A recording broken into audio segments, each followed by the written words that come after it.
Welcome back to Just a Bit Offside. I'm Fish. K-Dog. It is our recap of franchise tag deadline day. Okay. There was a lot of what ifs. If people were going to sign players or franchise tag them, because you only get one. So it's very interesting for a lot of teams. And it all started with the fact that the Saints locked down Derek Carr. Right. And what was that deal? 4-year, $150 million, $100 million guaranteed. Gotcha. Yeah. So the Saints locked down their guy. They weren't going to wait to see what happened with Aaron Rodgers. No. They had nobody else in mind. They're not drafting high enough in the draft order. So this was their guy. They went out, they got him, and done. Yeah, good deal. Now this helps other teams sort of, or get off the pot when it comes to franchise tags and working out deals with their quarterbacks. Right. So the franchise tag deadline was at 4 p.m. Eastern the other day, and you had to get that in before that time. Right. And I believe the first one that was franchise tagged was Josh Jacobs. I think so, yeah. With the Raiders? The Raiders, yeah. Yeah. And that was about $10 million is a franchise tag for a running back. Right. Which is smart for them to lock down, but then this leaves the question open, what are they going to do at quarterback? Right. Because Aaron Rodgers, as of the day we're recording this, yesterday the Jets got on a literal private jet from the team owner. Him, the GM, the Salah, the head coach, and Nathaniel Hackett, their brand new OC, who's buddies with Rodgers, all got on a private plane, flew to Los Angeles to meet Aaron Rodgers at his house. Yeah. So that is a massive bit of information, and he still hasn't made that decision. But that sort of leads us to believe that the Raiders have to do something. Well, the Raiders have said that they're out on Rodgers. Now, whether that's true or not, we don't know. Yeah. Because you said there was an article that you read, Raiders, Washington, Carolina, Dolphins, and the Falcons were all out on Lamar. I don't believe that. Yeah, I think there's a lot of smoke and mirrors, and we'll get into that when we get into So I don't believe Lamar. I don't believe that, but I also don't believe that the Raiders are interested in Rodgers anymore, and I think they are going for the number 7 draft. pick. They're going for the draft. Yeah, and we'll talk about that as well, because this affects a lot of teams especially when it comes to the Lamar talk. Yeah. So the Raiders franchise tagging Josh Jacobs, smart, one of the best running backs in football last year. Smart move. They have Devontae Adams, but they need a quarterback. Right. So if it's not Lamar, if it's not Rodgers, who actually I wholeheartedly thought the Raiders, I thought Rodgers was leaning towards the Raiders and not wanting to compete in, because the Packers said that they would only deal him to an AFC team, not an NFC team. So that left teams like the Jets, who need a quarterback, the Titans, the Raiders, those were kind of like the top spots. Right. And now it's looking with this visit by all the Jets higher ups getting on a plane and going to Rodgers' house. Yeah, this makes me feel like, and the rumors are that they wouldn't have been able to get permission to do that or have that meeting from the Packers unless they had some sort of compensation plan that they liked the Packers. The compensation plan is you can have a $60 million contract. Thank you. We're okay with that. And you have the number 13 pick this year, and we're taking that. We'll take that and start Jordan Love. Yeah, so there you go. You get the number 13 pick, and you could take his $60 million contract, and he's worth like $58 million this year, something like that. And Jordan Love's getting paid $20 million. You can't have both. You got $40 million just kicking around to go get yourself some more players. So, it looks like the Jets are pushing hard for it, but you never know. You never know. So this leaves open what the Raiders are going to do, but they did franchise take Josh Jacobs. That was a smart move. All right, next I heard Geno Smith signed a deal. Yeah, 3 years, $105 million. Yeah, no word on how much of that is guaranteed, or at least it wasn't available at the time. Yep. But that's smart. Geno Smith had he was comeback player of the year. Got the Seahawks to a playoff spot where theoretically they shouldn't have been there after the Russell Wilson trade, but they did it. And Geno is a huge part of that. So I'm actually really psyched for him to sign that deal. But it just makes things, again, more interesting when it comes to franchise tag deadline with quarterbacks by Seattle securing that they say that they've got their guy. Yeah. Good for Geno. Yeah. Good for Seattle. Smart. All right, next up. I think next to fall was, Tony Pollard. That's right. Got franchise tagged by Dallas. Yeah. Which makes sense. That's smart. Yeah. Yeah, they got it. They're going to have to do something about Ezekiel Elliott. His production's down, and he's costing them too much money. Yeah, and he's got no more guaranteed money on his contract, so they can either cut him or he takes less money, or I don't know what they're going to do with him. I have no idea. I'm wondering if they will convince him to. They are a playoff team. I'm obviously an Eagles fan. I'm not rooting for the Cowboys here, but they got their core in place. One of the best offensive lines in all of football, and Dak Prescott to me though is the wild magic, right? Like. What kind of Dak are you going to get? Which playoff Cowboys team, like they destroyed Tampa Bay, and then it was just absolutely just ugly the week after. Yeah. So you never against the 49ers. So if you can keep Elliott on a cheaper contract, why not have a nice dual hit with those two running backs? That's not a bad deal. It's a solid team, good defense, one of the best O-lines. If Dak can stay healthy and not make so many mistakes, you could do well with Pollard, Ezekiel, CeeDee Lamb. They have a good team. They need another wide receiver. Yeah, they need another one. One more. They shouldn't have got rid of Cooper. They shouldn't have got rid of Amari Cooper. So they need another wide receiver. Yeah, maybe they'll find something in the draft. You never know. Smart franchise tag to get Tony Pollard because that duo. If you can rework Ezekiel Elliott's contract, that's a great tandem to have. So franchise tagging Pollard is super smart. They're still flirting with the Odell Beckham Jr. pickup too. That's floating around. I think it's more drama than he's worth, to be honest. But Cowboys like that kind of.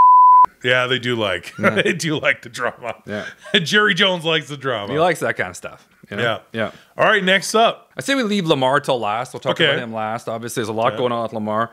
So he must go to the Giants signing Daniel Jones right at 4 o'clock to $160 million 4-year, $82 million guaranteed, and then like another $35 million in possible incentives and stuff. So a lot of cash. So the biggest thing with the Giants is Saquon Barkley was also due. So it was which player do they use the franchise tag on? Right. So it really came down to, and the night before, the Daniel Jones agents and stuff, they couldn't work out a deal. So this was, I'm sure, like very stressful. But the Giants finally got something done. Daniel Jones wanted big bucks, so he actually took a little bit less. He actually got less guaranteed money than Derek Carr, which I thought was a bit shocking. Considering Daniel Jones is obviously a better player, and the Giants had a better playoff run than they had won a road playoff game. And we're talking with no receivers, by the way. Like they had no help anywhere except Saquon and Daniel Jones. And the defense, like they don't have a lot of weapons. So to make the playoffs in a very tough division, win a playoff road game, and you deserve to get paid. And now I don't think that I'm glad that they settled where they did for Daniel Jones, but this now locking up that deal gave them the opportunity to franchise tag Saquon Barkley. So I think that's the smartest thing. Now you've got both your players. Go out in the draft, get some wide receivers, get some help on the O-line. Get a tight end. Like you do need a little bit of help. But they are a playoff team. Yeah, that's a pretty good deal. I mean, $82 million guaranteed. He said he wanted 45. I bet you they were offering him like 35. Finally, probably the Giants said, "Okay, we'll give you 40, but we'll give you less guarantee." You know, less guaranteed. We'll give you a 4-year at 35, which would have been 140 million. With more guaranteed money, or we'll give you 160 with less guaranteed money. I'm just talking. I have no idea. It's a 4-year deal. So I wasn't in the room. I wasn't there. I wasn't there. Also, can we just point out the fact that Daniel Jones has 2 looks, right? One is a very young Bruce Campbell. Okay. And also, I think, a very muscular Jim Carrey. He's got that face going for him as well. Okay. He's a weird-faced guy. That's neither here nor there about this show. I think they still wanted the contract with him. They wanted even though he looks like Bruce Campbell. I don't think that was like, they were like, oh, what do you think about his face, though? You know? Yeah, but they had to put that on posters and stuff. Yeah, I don't know. Do we want Ace Ventura on our handbook? You know, a muscular Ace Ventura. I don't know. Anyway, it's just funny observation. But they should have went for Jimmy G then, because that is hot. Oh, that's a poster. That guy's got to go in on. Man candy. Yeah. That'll be interesting where Garoppolo ends up, because I think San Francisco is super happy with their rookie, Mr. Irrelevant. Yeah. So, what do you do with Jimmy G? Because you also had Trey Lance. Yeah, so I don't know. Jimmy G's going to go somewhere. Well, a lot of teams need quarterbacks. So he could go to the Panthers. He could go to the Falcons. He could go to the Raiders. Like, Jimmy G is Washington up for grabs. Yeah, Washington. Yeah, Heineke played well, though. I mean, I would just run it with Heineke. Who cares? You know, so anyway. All right. So that's what the Giants did at the very last minute. Secured the deal with Daniel Jones. And he's happy, and they franchise tagged Saquon Barkley. Yeah. So that leads us to the most debatable option here, and that is Lamar Jackson. Right. It makes no sense to me whatsoever that he is representing himself. An agent probably would have gotten this done already. Lamar is making some silly decisions based on Deshaun Watson. Yeah. He wants fully guaranteed, and he wants $50 million a season. Fully guaranteed. It's rumored. But he's also said, he told Stephen A. Smith that he didn't ask for a fully guaranteed contract. Nobody knows. That's the rumor. Yeah, nobody knows what the real truth is. But he wants to get paid. Yeah. He wants good amount of guaranteed money. Now, the problem is that the Deshaun Watson deal, Cleveland, and I'm sorry, especially to G-Boats, fan of the channel here, the Browns are ridiculously stupid. Yeah. Giving Deshaun Watson that much money and fully guaranteed, and when he finishes suspension, did he play well? Yeah. Nope. No. I don't think he's worth that kind of money, and I don't think anyone else is going to give Lamar Jackson Deshaun Watson fully guaranteed money. And him acting as his own agent is ridiculous. So Baltimore, franchise tag deadline, they gave him a non-exclusive franchise tag. What does that mean? That means $32.5 million. He can negotiate with other teams. If he makes a deal with the other team, then the Ravens can match that deal and he stays with the Ravens. Or if he goes to that team, the Ravens get 2 first-round picks. Okay. The last show we talked about, there was another exclusive tag, which I didn't really understand. I didn't know how it was working exactly, that if it was the exclusive tag, then there could be no negotiations and he would get paid $45 million a year. It was based on an average Yeah, so salary. I didn't get that part. I Gotcha. missed that on the last show. Sorry. So they went with the exclusive tag because in their minds, they're Non-exclusive saying... Non-exclusive tag, sorry. In their minds, because they're going, well, you know, Deshaun Watson was a one-off. Yeah. You know, Cleveland that up. And now it's like nobody else has gotten guaranteed money since then. No. Even with at all.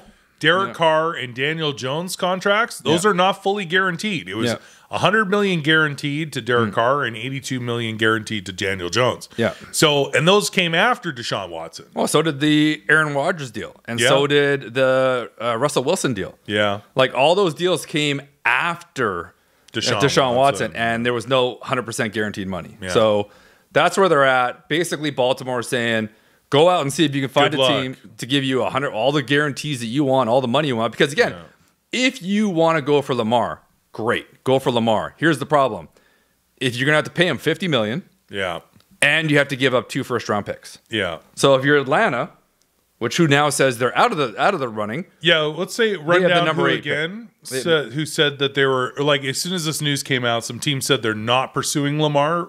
Raiders, Washington, Carolina, Dolphins, and Falcons. All these teams, as of yesterday, supposedly... No, actually, the Raiders, I don't think we're ever really talking to Lamar. These were reportedly not interested in the Lamar thing. But Washington, I heard, was really interested in Lamar.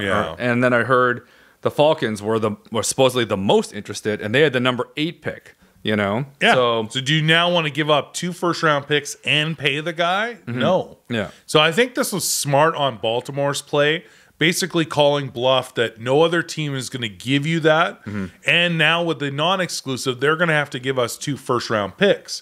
So do they want to make your Deshaun Watson type deal and give up 2 first-round picks to us for you? And it's not going to happen. I don't think it's going to happen. So now Baltimore's in the driver's seat because they're going to get Lamar. Yeah. He's going to play, and it's going to be for $32.5 million instead of this $50 million fully guaranteed stuff. Yep. So Baltimore, I think, did the smartest thing that they could do on franchise tag deadline day by doing the non-exclusive tag. Now it's up to Lamar, again, acting as his own agent. If he had, you got to think of this when you're sitting in the room and negotiating with your team. Yeah. And you're not there, things can be said. Yeah. Oh, like, yeah. This production wasn't done. And, you know, the injuries. He's always injured. You never, availability. Yeah. All of that. Yeah. Where if you're sitting across from the guy, it's harder to negotiate because they, one, don't want to hurt his feelings. Yeah. Right? I wholeheartedly believe if Lamar Jackson had a proper agent, this would be done. He'd get a very similar Daniel Jones-like or Derek Carr-like contract around the $40 million instead of looking at 34.5 and 32.5. Yeah. Like he's screwing himself by not having proper representation. Yeah, he would have got a 4-year deal with $100 million guaranteed or 120 even $120 million guaranteed. You'd still be, that's less than what Russell Wilson got. So the problem is you're betting on yourself and you're not locking in these deals. You got to go get that agent and figure this out, man, because you now need somebody who can go talk to these other teams and convince them why to give you maybe even not fully guaranteed, but $100 million guaranteed on a 4-year deal and give up 2 first-round picks to the Ravens for you. You need an agent who's going to do that and get you some, because if you injure yourself, you're done. There's no fully guaranteed. It's only 32.5 for the next season now because of the tag. I don't think it's a very smart move, and it's going to be very interesting to see what happens with Lamar Jackson. Well, the other owners are not. I honestly think every owner was pissed at Cleveland. Yeah, that owner must have been just like he must have just gotten hate mail from the other owners, because these owners are tight, right? There's only 32 owners, right? So I think all the other owners are digging their heels in, saying we're not going down this path. Because if we give it to one more quarterback, then everyone's getting guaranteed. Everyone's fully guaranteed, and then it's like going to be like Our running back's now going to expect fully guaranteed, or wide receivers going to expect fully guaranteed contracts. It's going to get out of control. So, and again, everyone deserves their money. I'm not saying they don't deserve their money. I think Lamar deserves to get paid more than 32.5, but I just think he's expecting the exception to be the rule when it came to the Deshaun Watson deal, and he should just be happy locking in $100 million guaranteed. And a 4-year deal at $40 million instead of trying to get 50 and fully guaranteed. Like, you're just, a bird in the hand is worth more than 2 in the bush. That's not. I'm not trying to be a sexual reference. I still don't even get that. But anyways, no, I think all these players deserve great contracts, but unfortunately, the Deshaun Watson was a one-off, and they're just not going to give it to you. No one's going to give it to you. So something's going to go wrong. I don't know. We'll see if he can stay healthy too. So it'll be super interesting. So there's still a bunch on the table here as far as some teams who have not secured a quarterback. The Aaron Rodgers thing is also up for grabs. We have a gut feeling after that visit that it'll be the Jets and not stay with the Packers. But what are the Raiders going to do? What are the Panthers going to do? They do have the draft picks. Houston has the 2nd overall. They could let the Bears take their top defensive player and then get Bryce Young, or trade up to get one, take Bryce Young. Colts are number 4 pick, rumored to want to take C.J. Stroud, so that'll be their quarterback. We talked about Anthony Richardson going as a number 7 pick to the Raiders. He killed the combine. Yeah, he's great in the combine. So there are quarterbacks for people. And the Panthers, sorry, who else? And the Panthers, Will Levis is the number. Levi. They have the number 9 pick, and Carolina's saying they might do that. So there are options out there, but I don't know. It's going to be interesting. And then lastly, Jimmy G is also one of the last. Jimmy G, Baker. Baker's still out Baker's there. still out there. So these teams could have a lot to decide on, depending on free agency, the draft, and what happens with the Aaron Rodgers and Lamar Jackson thing. So make sure you're following us. We will do follow-ups to this bonus segment, especially when Aaron Rodgers makes his decision or what's going on with the Lamar Jackson thing. So make sure you're checking us out. Also on Instagram for bonus content at Just a Bit Offside. For this video, don't forget to like, comment, and subscribe. Until next time, I'm Fish. K-Dog. We'll see you again soon. Peace.